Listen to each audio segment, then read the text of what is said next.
Guys আজকে আমার cousin মানে আমার চাচাতো বোনের বিয়ে, কিন্তু আমি নিজেও জানতাম না যে আজকে আমার কাজিনের বিয়ে।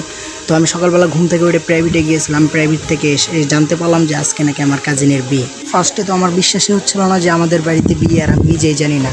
তো যাই হোক, তারপরে রুম থেকে বের হয়ে বাইরে এসে দেখতে পারলাম প্যান্ডেল সাজানোর কাজ বাজ চলতেছে এবং ডেকোরেশনের মালপাতি সব এক এক করে আনা হইতেছে।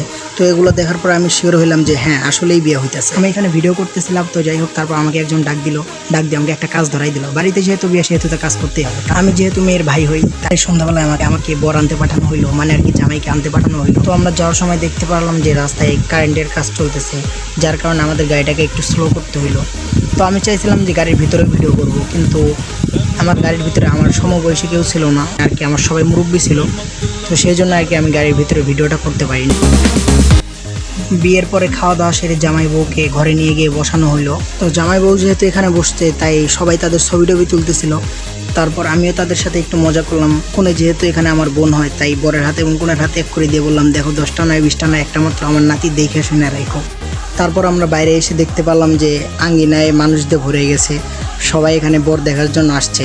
এতক্ষণ পর্যন্ত তো সব কিছু ঠিকঠাকই ছিল, কিন্তু বিদায় দেওয়ার সময় সবার মনটা কেমন জানি খারাপ হয়ে যায়। আমার মনটাও অনেক খারাপ লাগতেছিল, যেহেতু ছোটোবেলা থেকে একসাথেই আমরা বড় হয়েছি।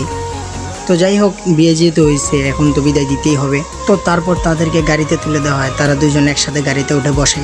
তাদেরকে একসাথে দেখে অনেক ভালোই লাগছিল। তো যাই হোক, তাদেরকে বিদায় দিয়ে আমরা আবার বাড়িতে চলে আসি। বাড়িতে এসে দেখতে পারলাম প্যান্ডেলের ভিতরে কিছু ভণ্ডরা বসে ভণ্ডামি শুরু করেছে, তাদের সাথে আমিও যোগ দিলাম।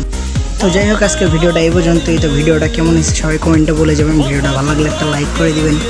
সো এখানেই বিদায় নিচ্ছি, খোদা হাফেজ।